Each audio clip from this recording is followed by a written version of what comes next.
Yo, church fam, Wagwan. Welcome back to the church channel. Guys, today I have another video for you. But before me even go into the video, I want you guys to do something. I want you guys to subscribe to the channel. If you love the content of this channel, if you like what this channel is about, if this channel has impacted your life, go ahead and subscribe to the thing. If you are interested in more of these content and these things, go ahead and subscribe to the thing. If the channel is a positive channel, go ahead and help the community grow by subscribing to it, of course, and sharing the link to the videos that you find interesting. All right, so guys, today's video is a big question. You will see it on the thumbnail, and of course you will see it in the title bar. And this question is, are you dating the right person for marriage? Answer that down in the comments. Type it. Yes, no, me no know, me not date, me can't find nobody, me not sure who me fit. All of them something there. Type it down in the comment section. I'm going to deal with the thing. Let me give you some pointers, what I think. I'm no love guru here, but just some tips that I think can help to guide you as for some of those who are single, of course, as you navigate this dating world, especially in this postmodern time. It's a challenging time to go through dating. So I'm going to give you some tips. I'm going to give you about 6 tips, or 5 and 2 bonus. How about that? Let us put it that way. So 5 tips and you're going to get 2 bonus. And you want to stay for the last one, because the truth is, I said the last one there, the last one, it's very controversial. So you have to watch the whole of the video, you know. Yeah, man. Help me grow the community, man. So watch the entire video to get to the last one. It's very controversial. You're going to love it. All right? So, yes, guys. Stay tuned.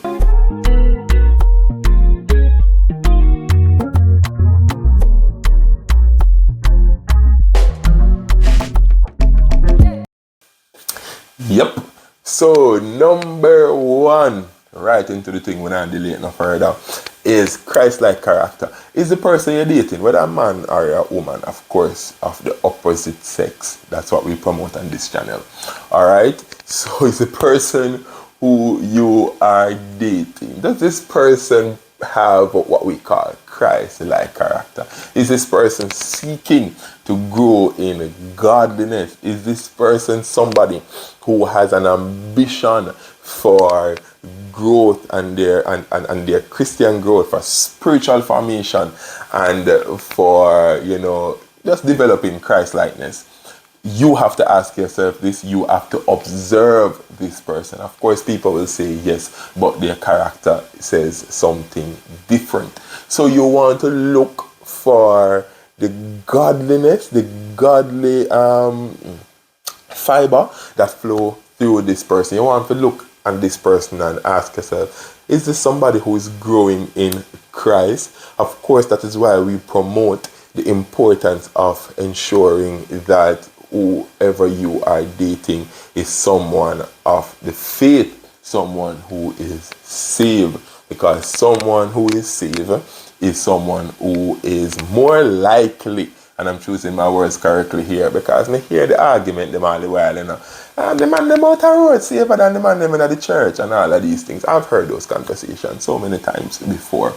But a man who is really authentically saved is a man who will seek to grow in Christ-like character, and vice versa. Of course, it goes for the ladies. A woman that is authentically saved, a woman who is genuinely saved, she will seek to grow in Christ-likeness. And this is important. This is critical for you to observe, because if the person is not growing in Christ-likeness, if the person does not adhere to biblical principles, if the person doesn't seek to want godliness and live a godly life, then you will find yourself in trouble, because both of you will be pulling in opposite direction. And when you need spiritual strength and guidance and spiritual help, this person will not be able to offer it. So, lower something there.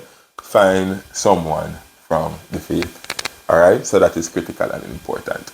Now, the second tip that I want to leave with you today about dating for marriage, or if you're dating the right person for marriage, ask yourself, how does somebody treat people? In other words, how does this person treat others. This is critical to note, because if them not treat people good, you will find yourself in a trouble, right? You will say, boy, but him treat me good, you know, or she treat me good. But when you look at her behavior towards her, what does her character say about how she treats other people or how he treats other people?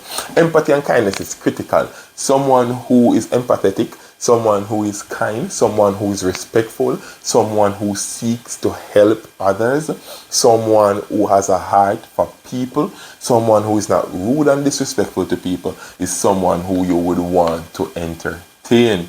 They have to treat people with dignity and respect, you know, both family and strangers. So respect is not only for you, respect is for humanity. And if this person doesn't respect others, if this person doesn't love people, if he doesn't have a heart, or they doesn't have a heart for others, then you will find yourself in trouble in this relationship, you know. So it's critical that you seek to observe how they treat other people, and that will tell you a lot about their character. Now, another question that you perhaps need to ask yourself is how they treat you. You know, so if you are dating the right person, you have to ask yourself, how this person treat me? Does this person respect me? Does this person love me? How does this person communicate with me? You know, does this person support? Is this person someone who encourage you on? Or is it someone who seeks to tear you down? Someone who is a know-it-all and make you feel dumb like you don't know nothing. You know, someone who constantly flaunts their success over you. Someone who makes you feel as if they are doing you a favor by being with you. You know, they are the wealth of this relationship, and you are just a good tag along there. That's somebody who's not healthy for you. But you have to be mindful of how this person treats you, because it will not stop in marriage. As a matter of fact, the likelihood of it amplifying is really, really the case. So yeah, if this person is disrespectful or hurtful, if this person doesn't treat you well, is someone that you do not want to entertain a relationship with. Now, the fourth tip that I want to leave with you guys today, as you ask yourself if you're dating the right person for marriage, is the idea of spiritual compatibility. You know, and this perhaps can we will be pulling something from Christlike Character, but the idea of spiritual compatibility is a shared belief, and this is critical.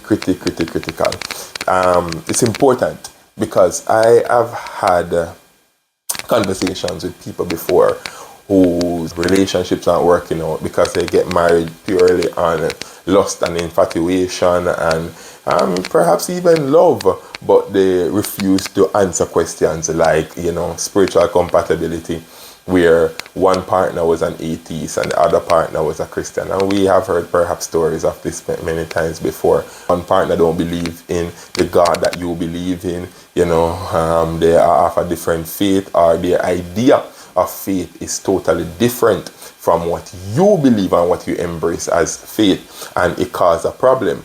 Because you got to ask yourself the question now, what doctrines will your children adhere to? You know, what will you teach your children? What common ground does both of you have? You know, Paul puts it this way: what does the light have to do with darkness? Because both of you are heading in a different direction.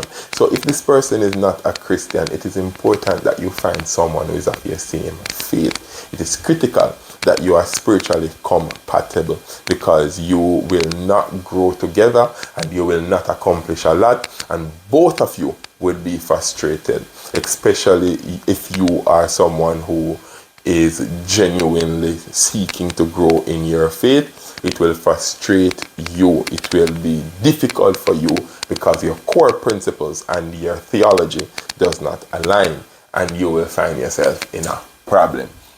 Now, number 5, and remember, so we have 2 bonus. You could have said 7, but we have 2 bonus. Yeah, work with the team. Alright, so number 5 is conflict resolution. So ask yourself this strong question: how this person that I am dating resolve conflicts? And that is critical, because it will show how they are going to deal with conflict in the home. Because if it's one thing that married people will tell you, I don't care how happy they are, Married people will tell you that their home has conflict, and conflict resolution is necessary.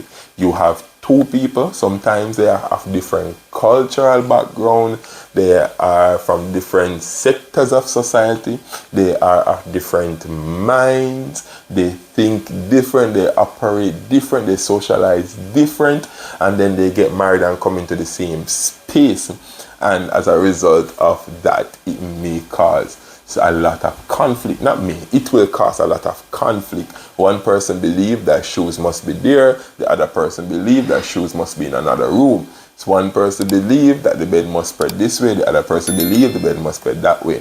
One person believes that the children must go to that school, the other person believes that the children must go to public school. All of these things are real issues that arise in marriage. Everyday issues pop up in marriages. How does this person handle these issues are critical. How does this person communicate? How does this person deal with issues when they are wrong? Are they someone who will apologize for their wrong? Do they take accountability? And you have to seek to observe and to explore these things in your dating relationship as you court before you transition into marriage. Don't wait on marriage to deal with this. It's harder to break a marriage than to break off dating. You know? So don't wait on marriage to find these things out. Ask yourself, is this person someone who is forgiving, and does this person gaslight? You know, a lot of people, they will gaslight you to feel like you are the problem. No matter what them do, you are the problem, and you tend to want to, if you're not careful, believe them, especially if you're so caught up in love with the person. But I challenge you to really observe this person. If it's someone who will take accountability, someone who seeks to apologize when they are at fault, or someone who say, boy, even when they would agree that they are at fault, they still would not apologize, because they see apology as a sign of weakness. You have to avoid them people there. Them people that are healthy for you. Them people that is detrimental to your marriage and to your sanity. So allow them people there alone. Seek someone who communicates well. You know, find out if this person communicates well. Is this person someone who will sit down and have conversation, or is it someone who will be quiet perhaps and don't talk about it and bottle up the issues, and perhaps one day just blur it out, or they just, you know, shut down and completely lock you out. You know, find out all of these things about the person, because these things are critical for your marriage to be successful. Now we go to number 6, or bonus number 1, whichever one you want to call it. Bonus number 1 it is. Alright. The whole idea of leading and submitting, of course, both parties. Is this person a great leader? Ladies, you're looking for that in the man that you want to get married, the man you're dating. Men, you're looking for a woman that is able to biblically submit to the authority and the godly leadership structure of the home. That is critical, and I think I've had videos before about the whole idea of submitting and leadership, and when I really want to go into that in this video, perhaps I'll make another video where I will deal with that in length. But the idea is the simple put: someone who possesses leadership qualities, ladies, someone who is able to lead you. A lot of times you find ladies compromising because a guy is nice, or because they feel their biological clock is running out. So they compromise and say, all right, I don't think I'm going to do much better than this. And you find yourself with someone who you do not see the leadership qualities in. You do not think this person has the potential to lead you. You are not willing to follow this person, and then you find yourself in trouble. Now have to, in constant conflict with the person, different challenges arise, you will not submit to his authority, and you become the head of the house, and you know that a chaos, because that is not God's design. You have to be doing what the man or the husband should be doing, and that is not healthy. And the other side, for men, a lot of times you find yourself with women that are, for various reasons, you might decide that you're going to get married to her, but she's someone who is not willing to submit to to you, someone who sees your authority and your leadership as foolishness and not and voice. She does not respect you. She doesn't respect your opinion. She has great issues with your style of leadership. Let me put it that way. She have issues with what and the part that you would want to lead your family on. And all of these signs, perhaps most times, will arise from dating, courting, relationship, but then out of perhaps obligation for some people. Then the person that talk a long time and it gonna look bad if we break it off, so let we just go through with it and done. You know what? Make it look bad. And that is why it's important that you are careful what you are investing in a dating relationship. Because when you invest too much, that is when it becomes harder to break off. And that again upon another video. But it's important that you seek for a person who, ladies, you don't have a problem submitting to. Men, someone who you do not have a problem leading. And that is critical. So that's bonus number 1. And now, for what I call the controversial one, bonus number 2. And that is sexual compatibility. Why I say that this is controversial, I've heard before, because I've brought this up before in, panel discussion and different settings, and I've heard issues that people have with it. Because some people say, boy, dating people should not be looking at sexual compatibility. They should be looking at other areas of compatibility. They should be looking, especially among Christians in the church, they should be looking for godliness. They should be looking for the Christlike character, as I made mention of. They should be looking for all of those other things, but not sexual compatibility now that will come in marriage. If you are not sexually attracted to this person that you are dating, what makes you think that in marriage you are going to automatically develop some sexual attraction? I think that you have to have that kind of sexual attraction to the person. Should you explore those attractions? No. I am in no way suggesting that. Because let me tell you, sex is a major, major, major part of marriage. And as a matter of fact, a lot of divorce and broken marriages, sex plays a great part in those. So it's okay. It's okay. I believe that it is okay, especially when you're at an advanced stage of your dating, courting relationship. I believe that it is okay to have this conversation. You go to a public date setting and you both have this kind of conversation as to what is the do's and the don'ts, of the bedroom, what are the requirements, what you have problems with, what you're not willing to do, the doors that you are not willing to open, the doors that what you don't believe in, what you believe in, all of those things. Lay them out on the table. Don't wait until you're married to try to explore these things. Because you might find yourself in problem where people have different expectations. And one party come into the marriage and had an expectation that, they would be enjoying certain things, that they have waited for all this time and perhaps these years with you. They thought that they would have gotten it and you don't like it. You don't believe in it. You do not want to participate in those kind of actions. And then what happened is, you find yourself in a problem there, so where one spouse don't feel satisfied. So it's important that sexual compatibility plays a role in this thing here, where both of you talk about it. I know this is taboo in the church, and me know some probably get some comments down and there's something there where people ready to be in it. But that's fine. But Brad, talk about the thing. Talk about it and be honest about it. Not pretty it up.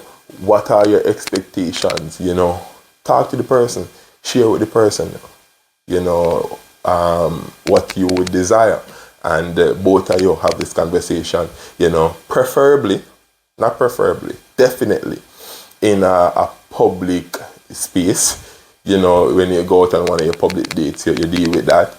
Or, I'll try to avoid having this conversation in private because it can open the door to lust and desires that you are not ready to awaken as yet. So when you go to a public space, you both discuss it, or you both discuss it with your pastors, you both discuss it with your accountability partners, you discuss it with a married couple that you trust. You know, you have these discussions with them.